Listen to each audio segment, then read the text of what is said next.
لله رب العالمين والصلاة والسلام على أشرف الأنبياء والمرسلين سيدنا ومولانا محمد وعلى آله وأصحابه أجمعين. اللهم سبحانك لا علم لنا إلا ما علمتنا إنك أنت العليم الحكيم. Alhamdulillah, salawat beriring salam kepada Rasulullah. Kita masih bertemu dalam kesempatan ini membahas tentang fikih dan masih tentang toharoh. Dari awal kita membahas tentang air, kemudian kita membahas cara bermacam-macam air, kemudian najis, dan kemudian cara membersihkannya, dan sampailah kita kepada tentang wudu. Dan kali ini tidak langsung membahas tentang wudu, tetapi hal yang membatalkan wudu karena masih ada kaitannya dengan persoalan yang sebelumnya tentang najis. Jadi kita dahulukan. Dan di pertemuan terakhir sebelum pertemuan ini kita telah membahas bahwa ulama sepakat batalnya wudu itu dengan keluarnya sesuatu dari dua jalan berdasarkan firman Allah Ta'ala dalam surah Al-Maidah ayat 6, yaitu firman Allah Subhanahu wa Ta'ala yang berbunyi, jikalau kalian keluar dari tempat yang sunyi, maksudnya kampus, yaitu dalam ungkapan auja ahadum minkum minal ghaib. Jadi keluar kalian dari tempat yang sunyi. Sunyi yang dimaksudkan itu adalah tempat yang biasa orang buang hajat. Dan di sini maka kemudian ulama menyebutkan al-khuruj minas sabilaini, yaitu kencing, buang air kecil, buang air besar. Kemudian juga di dalam hadis disebutkan secara terang tentang buang angin, ya, atau disebut dengan rih dalam hadis itu. Kemudian juga mazi, kemudian juga wali, dan keduanya juga didasarkan kepada hadis yang sahih. Dan itu tidak terlalu sulit untuk kita diskusikan. Lalu di pertemuan kemarin kita membahas apa saja yang diperselisihkan para ulama dari batalnya wudu selain yang disebutkan barusan. Nah, kemarin kita telah membahas yang di pertemuan yang lalu batalnya karena menyentuh wanita, dan itu sudah dibahas. Nah, kali ini kita akan membahas dua hal tentang najis yang keluar dari tubuh, dan kemudian masalah anomi atau tentang tidur. Dan nanti kalau cukup waktunya tentang batalnya wudu atau tidak terkait dengan menyentuh kemaluan. Nah, yang diperselisihkan yang kedua adalah tentang najis yang keluar dari tubuh. Di dalam mazhab yang umum di kita, selain buang air kecil dan buang air besar, di dalam mazhab Syafi'i itu apa saja yang keluar selain yang dua disebut itu membatalkan wudu juga. Jadi kalau keluar dari kubur dan dubur, kubur dari depan, kubur dari belakang, kalau keluar itu darah, kemudian juga ada sesuatu misalnya yang tertelan, lalu keluar walaupun dia barangnya berdaya itu keras seperti kancing misalnya tertelan, atau anak sering tertelan logam, lalu keluar, maka itu juga masuk dalam penyebab batal wudu atau sebab seseorang disebut berhadas. Kemudian hal-hal yang bisa dari itu semuanya termasuk kalau yang keluar itu benda yang hidup ya seperti cacing dan lain sebagainya. Nah, itu menurut maka syar'i umum ya. Dan kemudian tidak dibenarkan keluar itu karena orang itu dalam keadaan sehat maupun dalam keadaan sakit. Kemudian di pendapat yang lain dalam mazhab Maliki dan mayoritas pengikutnya disebutkan bahwa kalau yang keluar itu misalnya kerikil, kemudian cacing yang disebutkan tadi, mereka mengatakan ada dua kemungkinan. Kalau keluarnya dalam keadaan sehat, ya, kalau dalam keadaan sehat, maka itu membatalkan. Tapi kalau dalam keadaan tidak sehat, maka itu tidak membatalkan. Beda dengan yang sebelumnya. Kalau sebelumnya kerikil, kita ambil contoh yang mudah ingat ya, karena tidak pakai serat.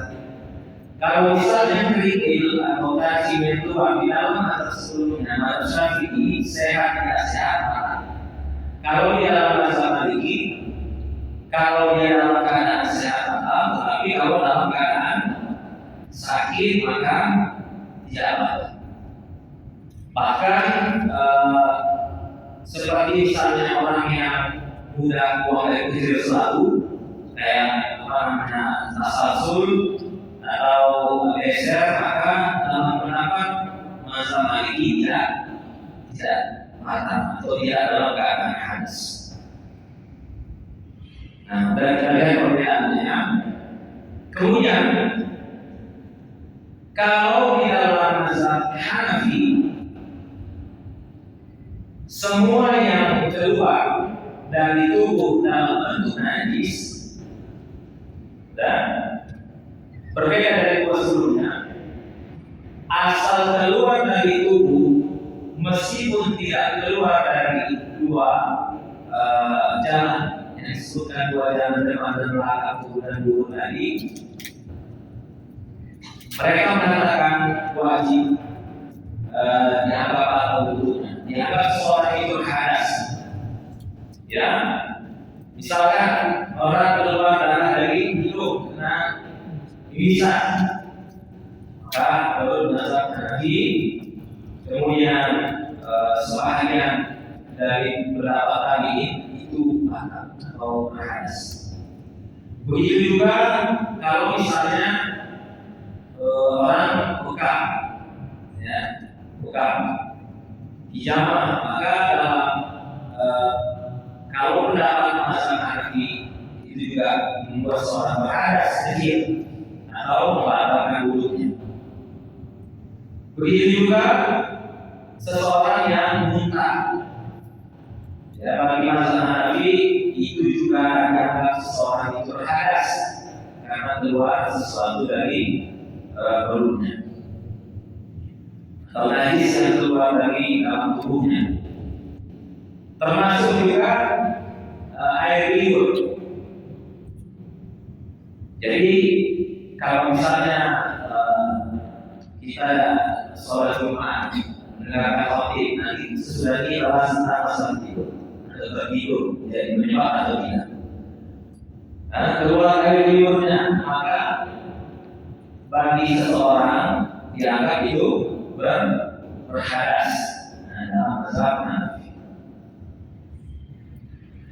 Tetapi pendapat tentang air liur ini masih dikembangkan lagi di dalam mazhab Hanafi, bahwa yang dimaksudkan keluar air liur itu adalah dalam jumlah yang dianggap jumlahnya banyak, tapi ada kalau keluarnya dikit saja. Ya, di ujung tidak sampai jatuh, mungkin ukurannya tidak sampai jatuh, ya hanya keluar sedikit itu, maka itu tidak batal. Tapi kalau dia sama tidak tuh, berarti itu jumlahnya banyak, itu yang dianggap batal. Nah, jadi ada berapa pendapat? Ada berapa golongan pendapat? Ada 4. Ya, ada 4. Dari yang paling paling berat dalam konteks pembahasan tentang keluar dan istrinya paling berat mazhab Hanafi, ya kan? Kemudian Hanafi yang periode sedikit pun dianggap.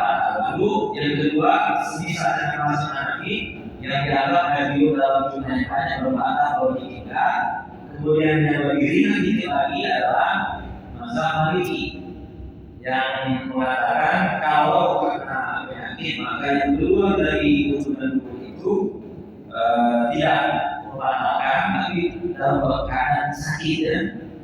Tapi kemudian kalau yang terakhir yang paling pendapat yang paling dominan itu adalah mazhab Syafi'i, bahwa yang membatalkan wudhu itu hanya dari depan dan belakang kemudian dubur dan termasuk apa saja yang keluar dari situ, tidak melihat seseorang itu sakit maupun tidak. Nah, kemudian persoalan ini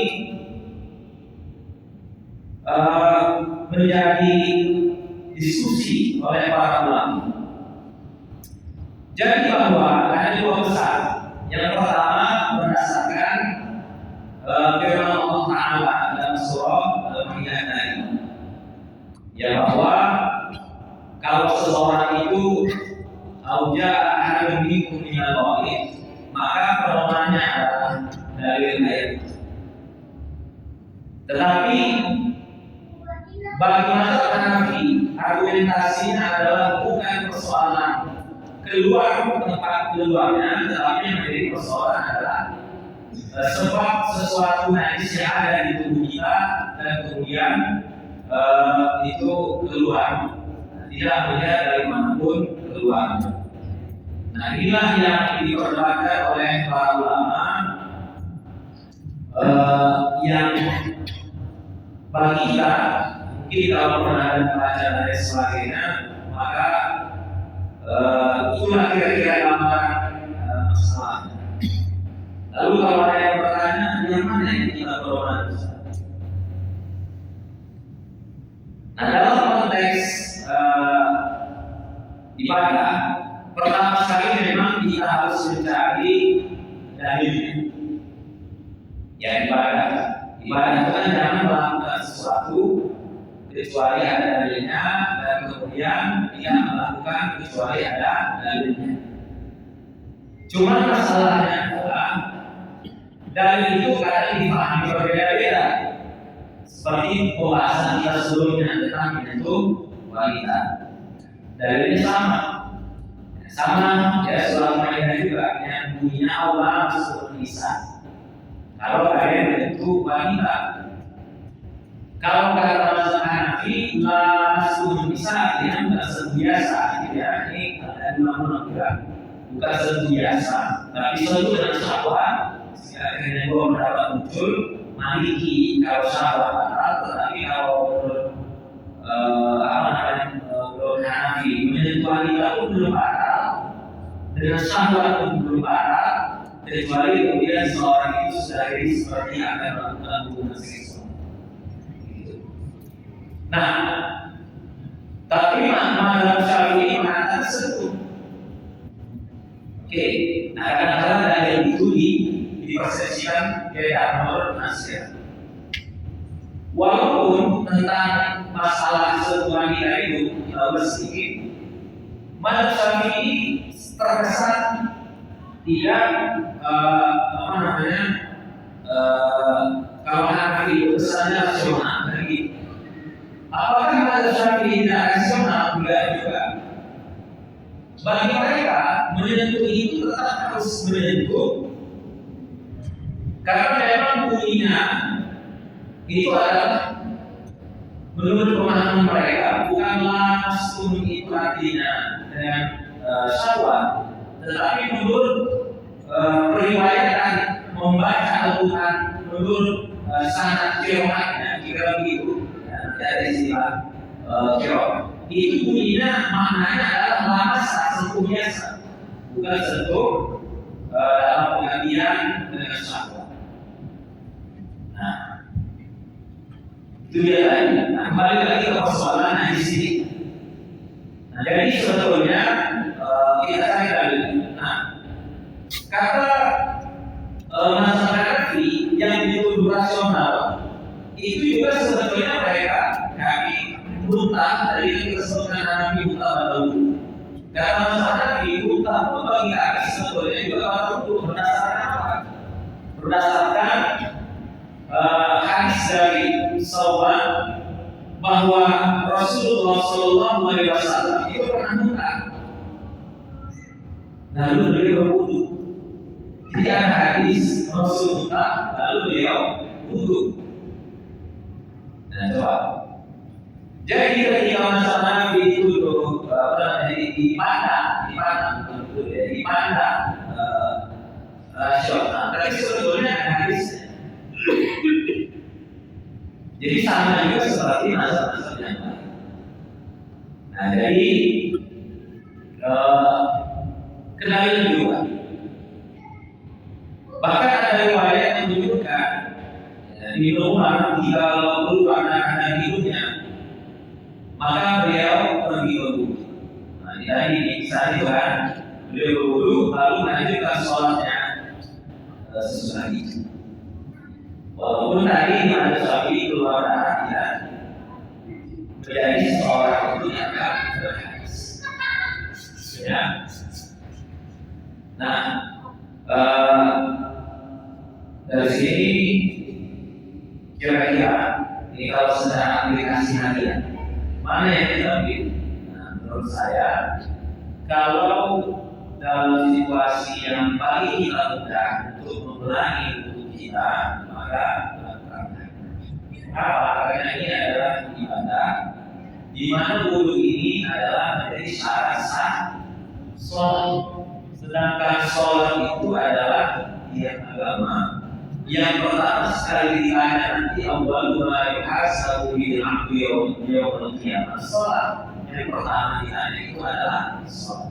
Oleh karena itu untuk jaga-jaga dalam keadaan normal mudah ditemukan air dan kemudian bagi kita tidak ada kesulitan untuk mencapainya, maka menurut saya kita harus berprinsip ya sama seperti masa mananya kali berat dalam arti masa Hanafi yang muntah pun harus batal wudu. Toh juga ada riwayatnya meskipun di dalam masa yang lain tidak menganggap riwayat tentang muntah dan pingsan itu menjadi dalil yang kuat dipakai sebagai batal wudu.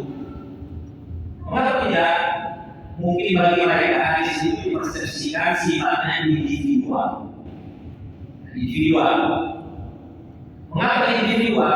Karena tidak mengatakan kalau kalian bisa berwudu, tetapi kata-katanya di rumah keluar darah terlihat dia mengulangi wudunya, mungkin itu dia sifatnya keutamaan saja, bukan menjadi penyebab, tapi hanya keutamaan.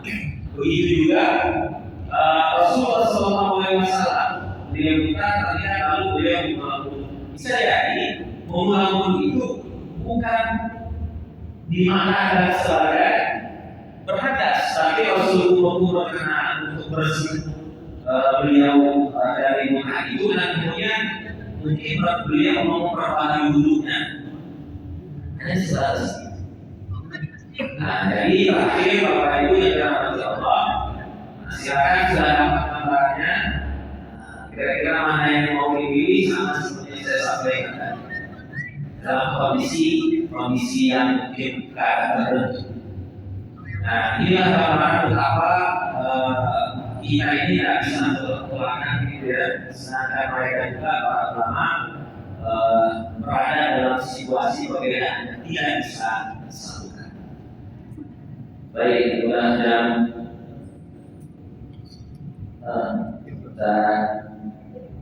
kita jawab ya, jam 1:28 bisa. Barangkali lagi untuk pemaparan dari 10 menit lagi. Baik. Sekarang kita menyoal persoalan ketiga yang menjadi perdebatan. Ya, ini perdebatan dia membatalkan dulu atau tidak. Yaitu tentang an-naum. Apakah tidur itu membatalkan dulu atau tidak? Nah, sebelum lanjut, saya ingin mendahului kata-kata para ulama ini. Masalah tidur ini pun puncaknya adalah dari mereka memahami keluar sesuatu dari tubuh, ya, kubur dan tubuh. Berdasarkan soal ma'idah. Jadi puncak dari isu tentang hadas itu adalah soal ma'idah. Ya, Allah namanya Auja ahadun minkum minal itu dasar pokok daripada ayat. Kalau kalian keluar dari toilet kampus, maka kalian harus berwudu, dan kalau tidak ketemu maka ketemu air maka tayamum. Jadi itu yang menjadi dasar. Lalu menyangkut kepada tidur, muncullah perbedaan pendapat, dan perbedaan ini mungkin sampai hari ini sampai kepada kita. Dan nanti yang sampai kepada kita baca di Google paham. Ada yang tidak sampai kepada kita, yang sampai pelajaran itu namanya pada dulu yang disebutkan disepakati tadi. Kalau tidur tak ada dulu, tidur, lalu dapat ada ketemu di mengalisi maksimal. Lalu sampailah kepada lalu kalau ada hadis Jumat awal tertidur bagaimana pula ada dulunya. Lalu kalau batal kata barisan ini, berarti selama ini saya ngantuk sampai ada sedikit keluar dari lupa lagi, lalu tak duduk. Nah itu gimana, ya kan? Itu lagi yang mempunyai meluas masalahnya. Nah, tetapi masalah-masalah itu sebetulnya menuju kepada apakah hidupnya itu yang Allah pernah terjadi membuat seseorang batal, ataukah keadaan batal itu yang membuat orang tidak sadar bahwa dia sudah buang angin, ya. Itulah mungkin curiga yang paling besar kalau orang tertidur, gitu. Nah, beliau pun kita akan coba ulas siapa-siapa dan seperti apa pendapat mereka. Nah, kalau di dalam hadis ini, ya, setiap tidur tidak membatalkan wudu kecuali setiap tidur membatalkan wudu. Setiap tidur membatalkan wudu. Mau tidur terlentang, terungkuk, nyampe, nyenyak, tidak nyenyak, oke, itu membatalkan wudu. Secara ringkasnya begitu. Kecuali dalam satu kondisi, apa itu? Kalau seseorang itu tertidur sambil duduk, berarti aman kalau itu bisa. Jadi waktu selama ini aman, ya, kecuali tidur sambil duduk. Itu mazhab Syafi'i.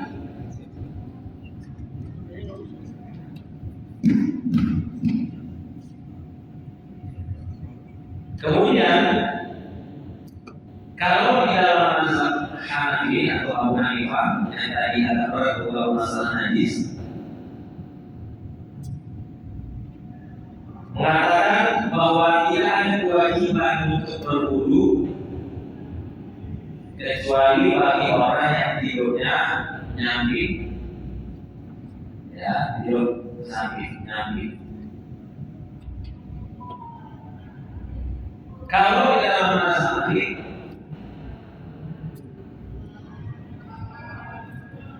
Siapa yang tidur baik berbalik ke samping atau bahkan tertidur waktu sujud atau tertidur di keadaan mau dari tidur cuma setengah jam, oke? Maka dia dianggap batal wudhu, ya, orangnya batal wudhu. Baik lama maupun sebentar, oke? Cuma ada persamaannya dengan mazhab Syafi'i. Kalau dia tidurnya sampai wudhu dengan rubah tadi, tapi jangan dalam waktu yang lama, jadi dia ada sebuah kalimat yang terlewatkan. Maka dalam konteks ini mazhab Maliki tidak. Oke, itu Maliki.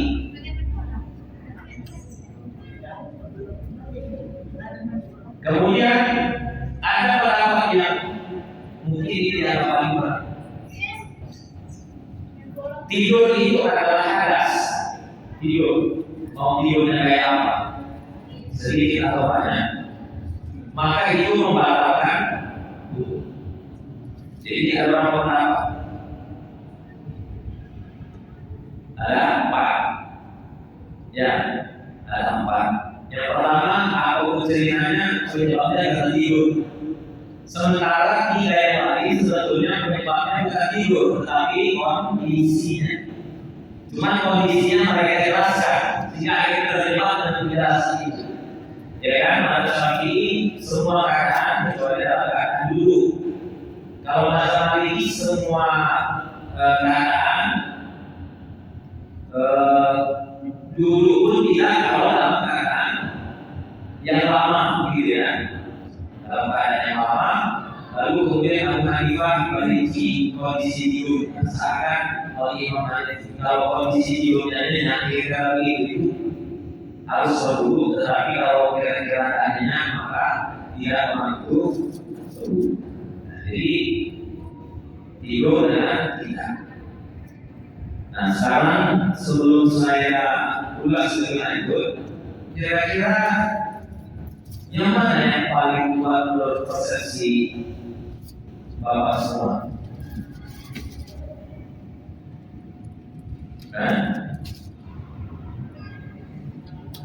Yang paling kuat karena tidurnya atau karena keadaan yang tidak diketahui, mungkin ada sesuatu yang terjadi, dan tidak lalu terjadi, itu namanya hadas. Hadas itu secara bahasa dari naga dan kejadian.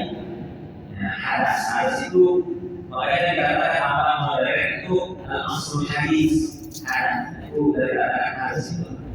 Modern sesuatu yang ada. Baik Idris karena tidurnya atau keadaan? Karena keadaan. Nah baik, macam mana menurut Pak Idris karena keadaan? Ada hadis berbunyi ini. Mana pada waktu siapa yang tidur maka harus wudhu. Hadis itu menurut Pak Idris karena tidurnya atau karena keadaannya. Punya itu siapa yang tertidur maka harus wudhu. Karena keadaan. Jadi ketika Nabi mengatakan yang tidur wudhu, bukan karena tidurnya, karena khawatir. Tapi kalau ada yang berkata itu karena tidur, dari mana? Kalau yang karena tidur itu hadis Nabi, punya tidur. Apakah itu mau menantangnya? Tidak usah. Karena kalau mau menantang dalam persoalan ini, ulama aja mereka berdebat dan ada kata sepakat. Apalagi kita yang tidak sampai kepada memahami dari mana ulama. Jadi kesimpulannya beragam. Kalau kita mau rasional seperti karena di awal tadi ya, maka mungkin mungkin itu dalam situasi yang apa namanya, yang yakin kita ini kan seperti pertemuan kita sebelumnya mengatakan seseorang itu karena kondisi mana naik dan turun. Ibadah, ya, fungsinya selain adalah untuk takarrub kepada Allah, menunaikan ketaatan, tetapi dia juga punya efek kedua adalah untuk meningkatkan kualitas diri. Ya, kualitas diri, ibadah meningkatkan kualitas diri. Puasa, kenapa puasa itu disuruh? Supaya menjadi orang yang bertakwa. Tapi apa cukup urusan sama Allah atau enggak? Ternyata dengan puasa itu kita disuruh jangan marah, jangan berkelahi. Sampai orang berlihatnya enggak ada. Orang tolong di nanti kalau pasar, walau suko, walau jalan ya. Kalau orang berlihat itu tak boleh di depan. Jadi namanya bertengkar. Walaupun mungkin kita benarnya bertengkar. Itu kan kualitas diri. Maka dalam konteks hidup ini, ya karena kita misalnya mau kata Allah, kalau kita ingin dua hal, gitu ya. Kalau kita ingin dua hal, pertama menghadap Allah itu dalam keadaan mengenaskan. Mungkin anggaplah yang mewajibkan itu kita anggap ada anjuran untuk mengambil tiket yang paling VIP ketika mau sholat. Nah, posisi hadapan Allah, maka kita bersihkan dengan kukur lalu kita duduk kembali. Ya kan? Tetapi kalau dalam kondisi mungkin kita dalam ibarat orang berbola, setelah dia diberikan ekonominya ada apa ini kesana-sana Allah sekolah akhirnya sama-sama tidak bisa tulas. Apakah salah itu? Tidak juga. Itu persoalan bahwa seseorang mau mengambil, tetapi yang dilanjutkan kalau kita dalam kondisi semangat dan niatan gitu. Kalau udah mobil kita ini ya bisa lagi 100 lagi 80 km per jam, jangan dilihatnya dia lagi 40. Yang sedang tinggi atau ya usah kalau memang nggak mau tinggi ada yang sedang, ya kan? Apalagi hanya sekali kok. Tapi kalau untuk jalan jauh efisiensi ambillah yang sesi tinggi dan pakai semua itu, jangan turunkan dia. Nah, jadi kira-kira mungkin dalam konteks tentang hidup ini seperti itulah. Baik, mungkin itu pada saya jadi ada dua hal lagi yang diperselisihkan. Nah, yang keluar dari hukum dan kemudian tentang hidup. Tentang hidup ini karena hidupnya atau karena sesuatu yang dikhawatirkan tanpa sadar terjadi pada hidup yang itu membatalkan. Kira-kira seperti itulah kesimpulan. Baik, terima kasih banyak yang bertanya. Silakan pada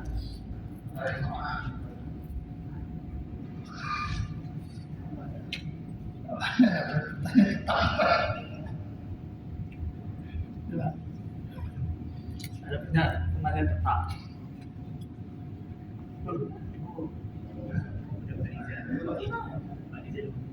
Assalamualaikum warahmatullahi wabarakatuh. Terima kasih Ustaz.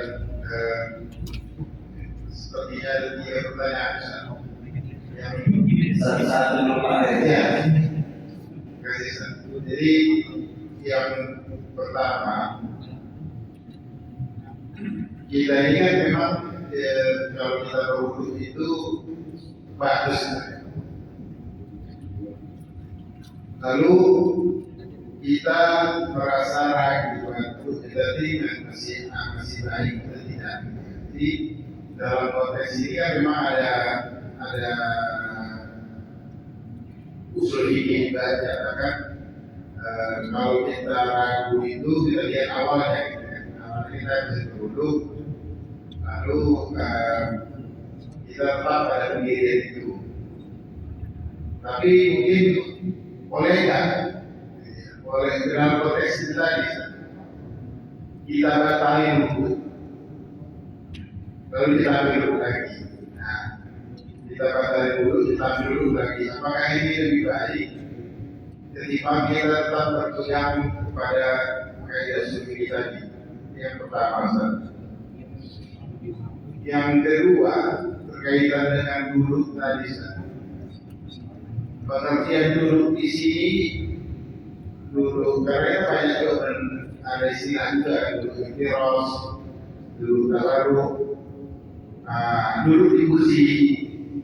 Apakah ini termasuk duduk? Pengertiannya duduk ini, apakah ini termasuk duduk? Jadi maksudnya kalau duduk di kursi juga termasuk, gitu ya. Ini mungkin kalau duduk di kursinya kalau duduk seperti kita sekarang ini mungkin ini sudah habis seperti ini saya atau juga mungkin boleh sampaikan sedikit. Apakah duduk yang seperti ini duduknya Nabi atau memang kita saja seperti ini kan? Yang mana sebenarnya duduk yang dilakukan Nabi itu jadi berarti yang terakhir ini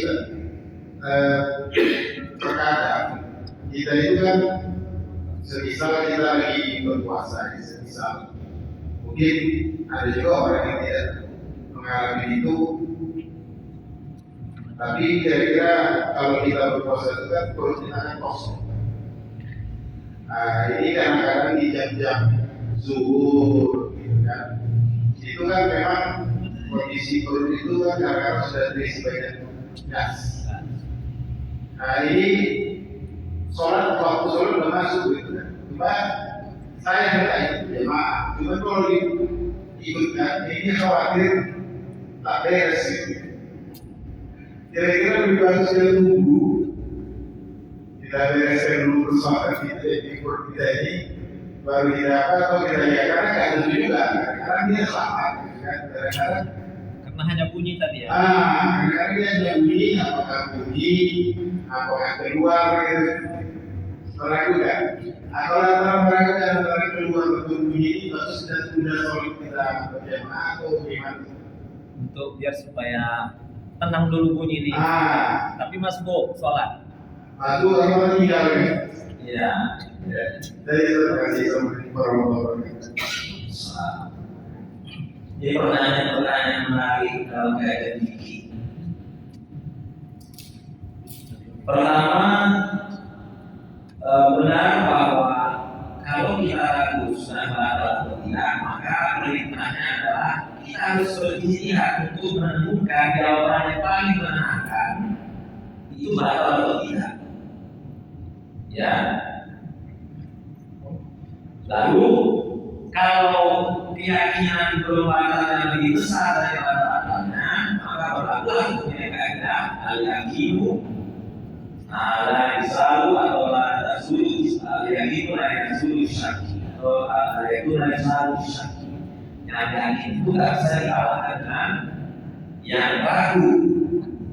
Maka berlakulah kaidah berikut lanjutannya al-subaqa maka yang menjadi patokan adalah hukum asal awal yang tetap berlaku sampai ditemukan bukti-bukti ternyata terjadi kesalahan yang berbeda secara frontal. Ya. Lalu kalau kita ragu, maksudnya masih yakin belum ada wudunya, tapi ketika sholat misalnya belum sampai pertanyaan, lalu baru teringat aku tadi bawaan kita, kita sudah sampai pada waktu. Saya yakin yang tadi saya sebutkan yakin dan berbeda secara yang frontal. Nah sekarang pertanyaannya, kalau kita ragu, apakah harus duduk lagi dengan cara kita batalkan? Sebetulnya pertanyaannya ini apakah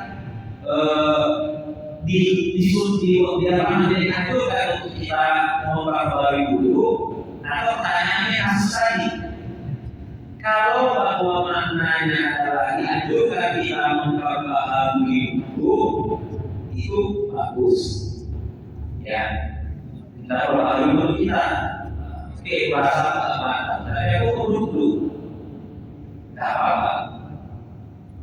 Lalu, apakah itu membuat buzzer air?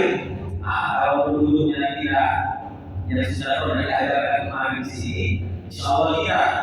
Botol ini pun sebetulnya ada cukup untuk baru lagi.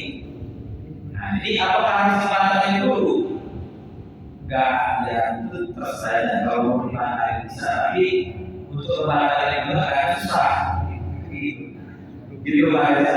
Jadi kalau usah dipatahin untuk biar supaya legal, kita dulu lagi harus. Nah, jadi kalau memperbaharui ini kan niatnya apa Ustaz? Maka harus itu kan harus jadi harus terangkan. Ya. Tapi harus kan kalau memperbaharui kan konteks nanti. Kalau dia sudah batal, tak cocok sudah sunnah. Artinya kalau sudah tidak berhadas, nggak sunnah untuk berwudu lagi kira-kira. Apakah hadas itu menjadi syarat orang boleh wudu lagi? Iya, Ustaz. Itu pertanyaannya, Pak. Kita coba lihat begini. Harus hadas. Bagaimana hadasnya dengan ketika misalnya ada seseorang, dalam keadaan marah, lalu masuk air juga, pergi atau berwudu. Dan dia ada kita temukan dalam riwayat itu dia berhadas atau tidak. Tapi disuruh untuk berwudu. Kira-kira apakah itu membuatkan tidak boleh kecuali hadas atau boleh? Sekiranya kita muncul keadaan itu. Pulang ke kita ya pada saat itu. Oh ya, itu berulang. Ujungnya cuma berulang ini dari kita tadi. Tapi ini kalau dari sisi hitung hukum normatifnya, jadi ya, jadi ada ini normatif peraturannya. Ya kan? Sama ya, kita bilang nggak haji itu wajibnya sekali. Tapi kalau orang pergi haji lagi, ada orang kan? Terlarang kenapa? Tetangganya masih susah semua. Lalu kita tanya rupanya semua keluarga tetangganya begitu di sana setuju itu tadi bulan. Tapi dia pergi lagi saya marah. Kira-kira itu. Kalau normatifnya jelas. Nah dalam konteks normatifnya dia ada alasan untuk kemudian haram atau makruh lagi yang buruk untuk dia berwudu lagi.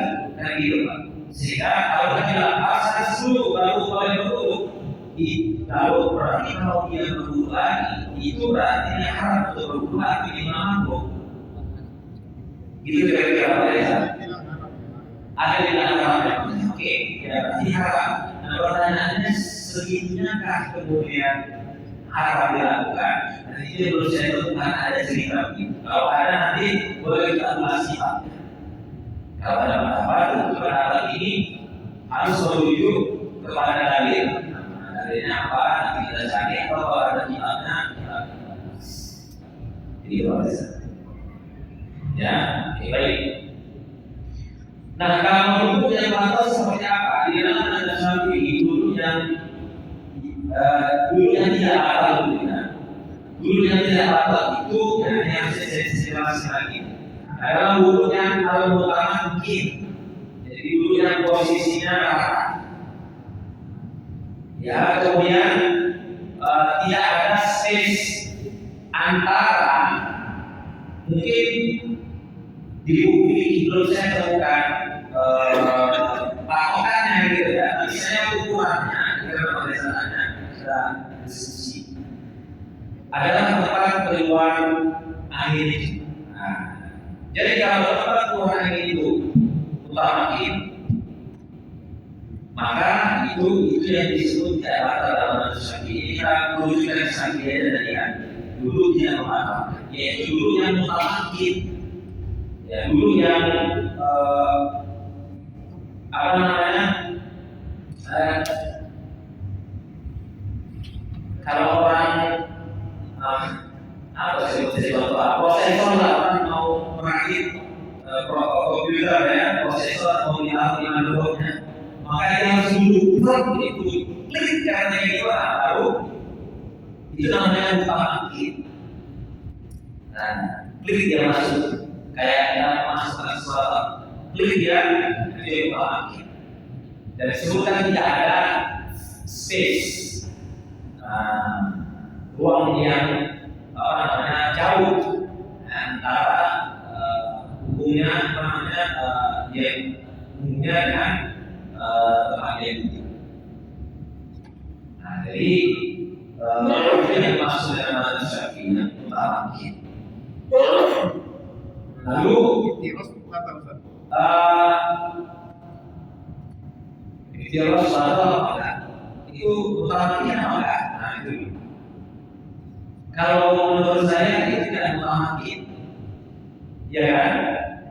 Tapi bagi yang lagi itu kita apa? Makanya nanti ada orang nanti itulah daripada yang berdebat tahan dulu mutawakkil apa enggak? Kalau nanti akan bilang kepada mereka ukurannya itu adalah sesuatu yang berbeda dan setelah persoalan dulunya. Nah, itu ada perbedaan. Tetapi kalau kita pakai cara berpikir dalam mazhab Syafi'i, itu harus apakah mutawakkil tidak mutawakkil karena tidak sah. Kemudian tentang bunyi itu. Nah, kalau bunyi itu di dalam fikih belum dianggap beradas sampai kita menemukan suara bau di dunia. Tetapi menemukan suara bau ini bukan secara hati yang mana dipahami indus segala macam atau udah jelas-jelas mungkin tidak ada suara yang bau dan gitu kan dan seterusnya. Tetapi intinya Pak Reza, kalau dia belum keluar dari batas keluar itu maka tidak membatalkan, hanya saja kita dimakruhkan untuk melakukan ibadah terutama sholat dalam keadaan kita nyaman di perut kita dan juga di kantong kita. Jadi tidak hanya ada jika mengambil orang buang air gitu dimakruhkan. Tapi kalau bunyi berarti akan membuat seseorang beradas. Nah, ini dia. Jadi itu semua saja ya. Oke baik. Ya, silakan. Assalamualaikum warahmatullahi wabarakatuh. Waalaikumsalam.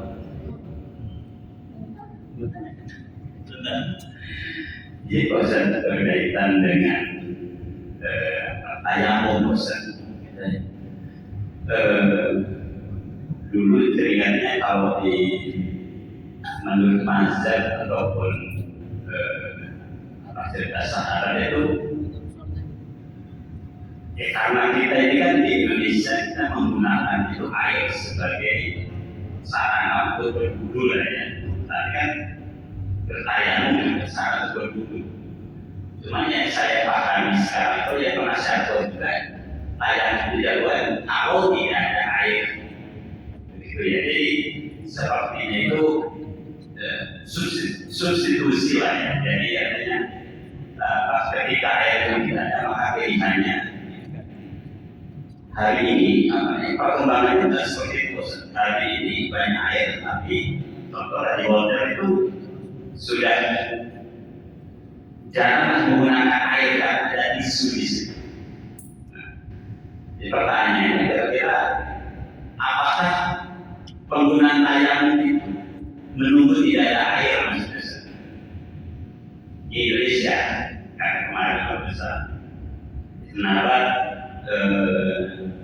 di beberapa tempat mereka tidak biasa menggunakan air karena apa katanya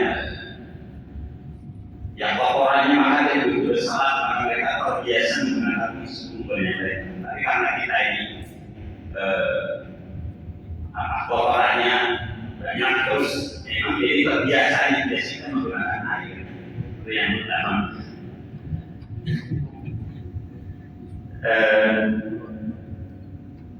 Nah, kaitan dengan yang itu, kaitan dengan yang apabila kita memilih, kita tadi pertanyaan tadi, apakah kita harus tidak air dulu, tidak ada air dulu, baru kita menggunakan ayam dulu.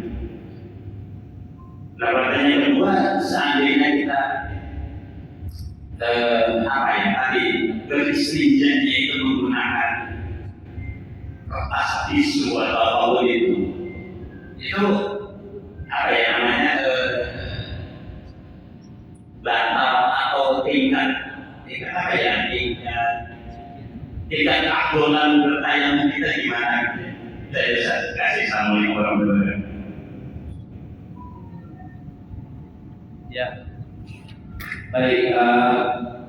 Sebelum masuk ke topik diskusi, ada yang perlu didefinisikan dulu dari apa yang ada. Bahwa ketiadaan air itu bukan satu-satunya orang bisa menggantikan air untuk kemudian bertayamum. Juga adalah karena udara yang sangat dingin, sehingga bila mana orang menggunakan air akan berdampak pada kondisi tubuhnya. Berarti ukurannya itu bukan keadaannya saja, tetapi darurat. Darurat itu bukan artinya hanya kita. Darurat itu dalam arti bukan ketiadaan sesuatu. Darurat itu dalam bahasa kita adalah bahaya yang menyatakan. Jadi semacam emergency apa kira-kira kalau kita menggunakan. Ya, jadi ada yang menyatakan. Ukuran apa sih yang bahaya macam itu? Di antara pendapat yang kita pilih, saya memilihnya setelah membaca berbagai literatur, bahwa ketika orang dirasanya takut dia jatuh kepada bahaya atau kondisi yang lebih buruk, takut saja. Walaupun takut itu sebetulnya sesuatu yang belum terjadi, gitu. Tetapi itu sudah menjadi boleh alasan orang lagi dalam satu keadaan yang lain. Nah, termasuk tadi, oke. Nah, lalu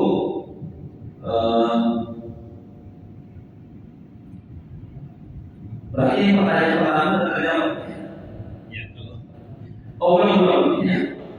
Nah, kemudian contoh lagi yang lebih sering sekarang kan jamaah itu sangat dianjurkan kalau di pesawat.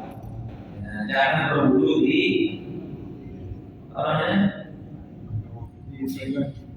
toilet ya. Nah, di toilet lalu berwudu lagi.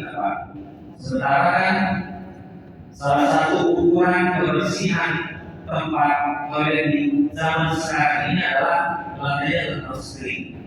Dan gitu. Kenapa sering? Karena kalau bahasa kita menjadi perantara mediasi berkembangnya bakteri dan seterusnya. Itu berarti bahaya. Nah, itu bagaimana kalau disuruh udah kita kayak aja? Oke, bagi yang menganggap itu kuat dianjurkan, itu juga memang ada dasar, ada bahwa ketika Rasul sahabat Rasul itu naik kapal laut, mereka bawa air juga apa? Oke. Lalu ditanya, ini kami air kita cukup? Apakah kami bertanya saja? Nah, jadi ada air, tapi mereka sudah berpikir untuk saya, kenapa air itu hanya digunakan untuk minum? Ada keterbatasan. Maka Nabi mengatakan, tak perlu juga tayamum karena bahru tahur mau kainnya. Air laut itu pun bersih halal pakai. Meski bagi yang menganggap air laut makruh digunakan untuk berwudu dan mandi junub, mereka langsung tayamum.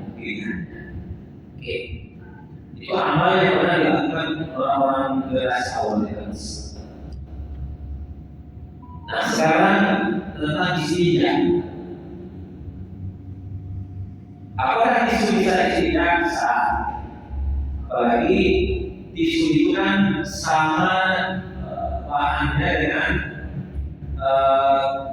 kayu atau kulit, ya, yang di dalam biji itu tersebut. Selain batu juga bisa kayu atau kulit kayu, sehingga seratnya yang kasar itu dianggap bisa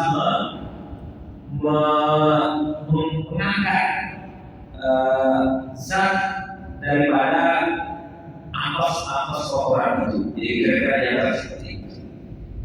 Tinggal tekniknya.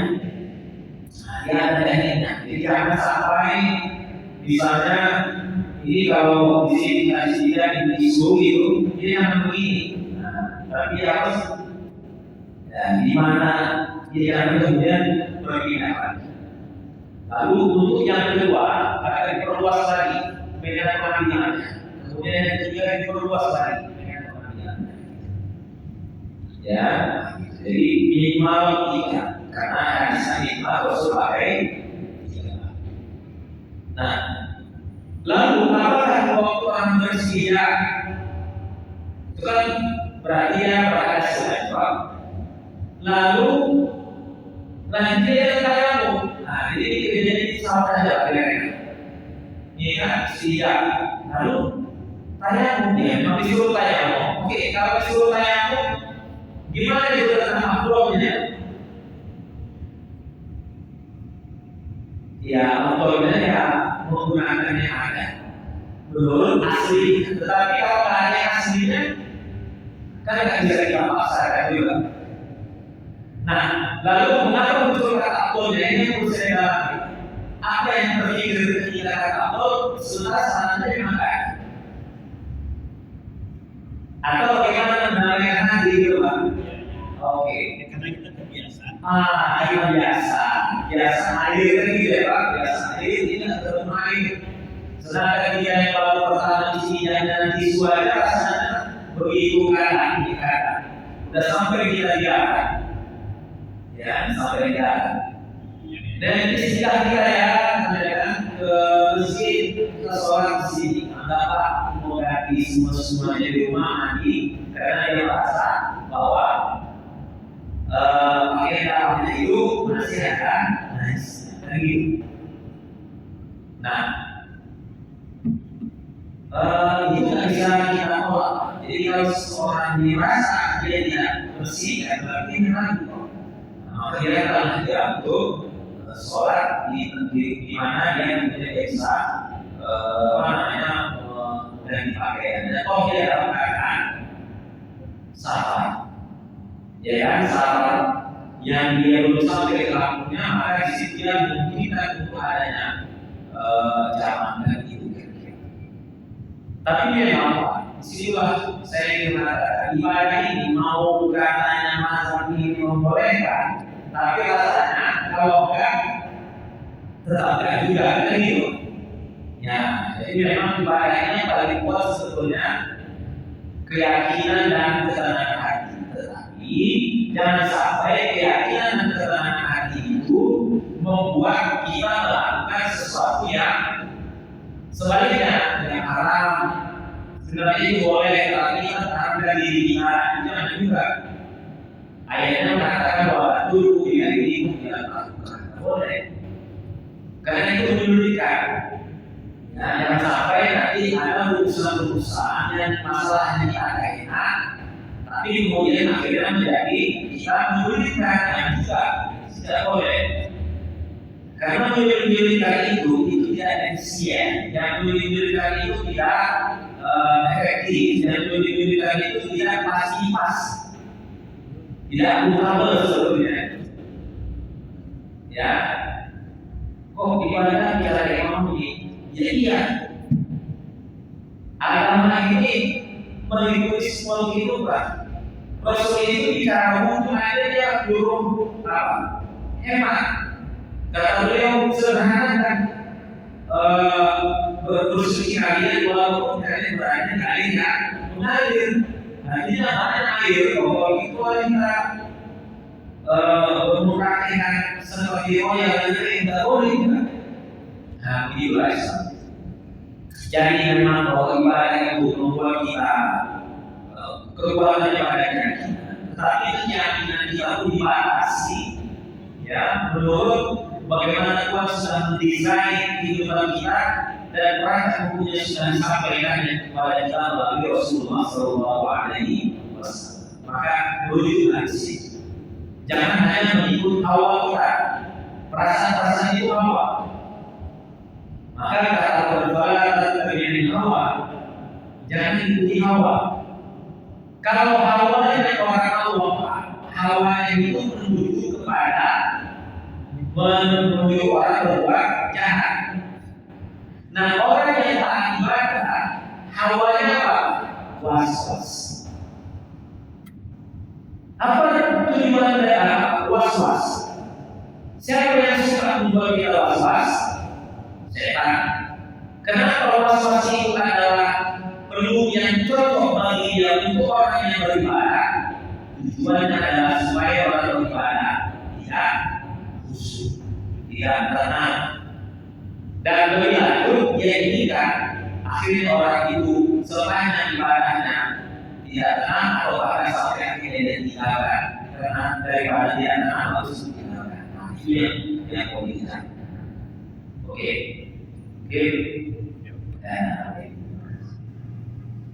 Baik Ustaz, karena waktu juga sudah batas kita mohon ditutup dengan doa Ustaz. Alhamdulillahirabbil alamin, wassalatu wassalamu ala asyrafil anbiya'i wal mursalin wa ala alihi wa sahbihi ajma'in. Allahumma faqihna fid din. Ya Allah, jadikan kami faqih dalam agama kami. Allahumma ja'alna minal alimin al-amilin ya rabbal alamin. Ya Allah, jadikan kami orang yang banyak mengetahui dan berilmu, tetapi tidak sebatas mengetahui dan berilmu, tapi jadikan kami orang yang mengamalkan ilmu kami sehingga kami kau ridho ya Allah ya Rahman. Rabbana atina fid dunya hasanah wa fil akhirati hasanah wa qina azabannar. Sallallahu ala nabiyyina Muhammad wa ala alihi wa sahbihi wasallam. Walhamdulillahi rabbil alamin. Assalamualaikum warahmatullahi wabarakatuh.